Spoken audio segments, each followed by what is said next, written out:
Ay, laki-laki oh.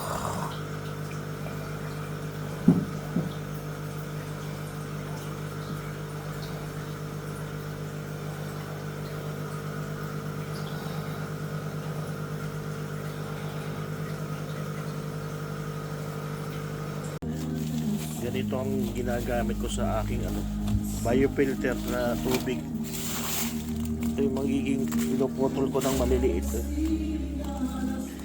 Yung mga plastic na dyan kakapit ang biofilter bacteria na kumakain ng toxic sa tubig. Kino-convert sa yung experiment ko ngayon. Pag babaho yung tubig na may toxic na ng isda, crabs, lobster, after may ilang araw, inaamoy ko, wala nang amoy. Tsaka tinetesting ko yung resulta.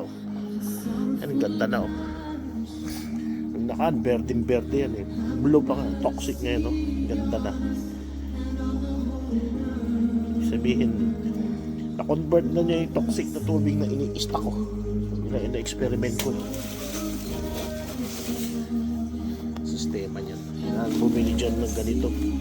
Paputol-putol sa maliliit lang. Yan, maliliit lang yung half inch ang haba. Sistema. Ito aking 140 liter na container. Ilagay ko itong mga biofilter media na kinatgaling sa black PVC. Walang orange yung mabili dito. Ito naman, itong mga pula na to, yan ang mga nabibili. Yan ang talagang biofilter media. Yan mas maganda kasi pati loob may kakapitan ng bacteria. Ang problema lang, pakamahal. 1 litro lang yan, 20 dirham na.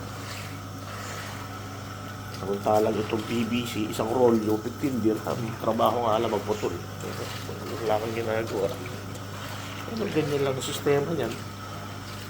Nakalutang siya sa tubig, tapos nag-air bubble. Kaya pag nakapitan ng bacteria yung mga yan, tapos may supply na oxygen, yun ang nagiging proseso. Kino-convert nila yung toxics ng tubig, nagiging pure, good water na. Pwede na uling i-recycle pabalik sa tangke ng isda. Walang amoy. Kahapon nilagyan ko ng mabaho yung buro na stock. Amoy na amoy. Nagtingin ko ng umaga, wala nang amoy. Tinesting ko na nga ulit. Pag yellow, ganyan ang sistema niya ngayon. Yan. Pag yellow, sabihin, 0 ang ammonia. Pag may light green, 0.25. Mga nakaraan, maabot dito talaga sa green, dark green. Toxic na. Ayan ang reading ko kanina. Ganda. Ibabalik na uli yan sa papalit sa tangke. Ng tangke ng isda, gagamit lang na maliit na mini pump, water pump. Tapos pag umapaw naman yung galing sa tangke ng isda, babalik siya uli rito. Filtrate yan, cycle. Kailangan lang ipifilter yung mga latak-latak, yung mga tira-tirang pagkain. Hindi siya pwede pupunta rito kasi mas matagal mabulok yun, babaho. Nagamitin ng filter yun, filter sack or pino para masala yung mga dumi-dumi na yan. Yan ang sistema niyan. Wala na halos dagdag ng tubig, minsan lang pa konti-konti. Itimplahan ng asin. Salt na. Ganito rin yung sistema sa freshwater freshwater na isda. One time na lang gagamit ng tubig. Tapos magastos lang dyan syempre itong air na ng power tsaka yung pump. Meron solar power, may power bank. Nag-charge sa araw yung ng power bank, tapos direkta naman sa solar yung konsumo ng kuryente pag-araw. And then paggabi, walang araw, yung power bank naman ang gamit. Kaya continuous 24/7. Ang hindi pwedeng may stop yan. Mamamatay ang bakterya pag walang oxygen sa tubig na nagagaling sa aircon. Yan ang sistema yun. Kaya kailangan may spare power bank. Nag-brown out man, tumagal, ay, walang problema. Batteries lang yan. Sinacharge yung battery. Kaya mag-i-invest sa battery. Saka solar power panel para magko-collect ng kuryente pag mataas ang sikat ng araw.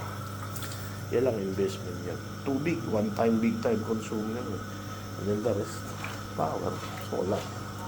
That's the plan. Labor, yun lang pagmamanage sa alaga. Paglilinis daily, pagpapakain, yan lang yun. Yan ang magiging sistema niyang business na yan. Ito mga alimaha ko dati.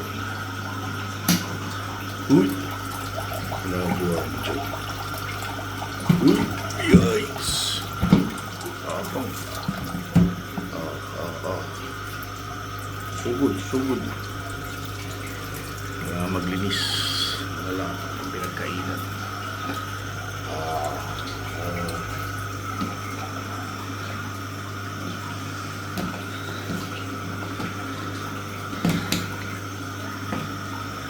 Uy! Nagawa mo dyan. Huwag ka naglalambitin dyan, ha?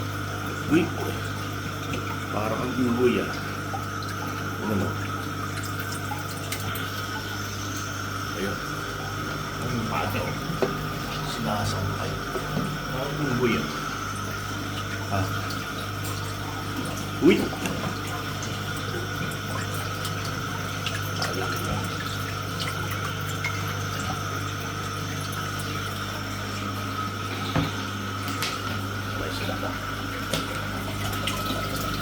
Ito yung pinakamabait. Kalma lang lagi. Pero mini. Tayo, nakain, mga pinagkainan lahat. Nangyari sa kanya. Kasi minsan yan, nalahulog, kawala, lumabas sa box. Nalasog. Nalasog ang mga paa. Dalawang paa nalasog. Putol isa-isa, balik. Sa mahirapan pa siya. Diretso kasi yun sa kawali. Dalawa na lang natira.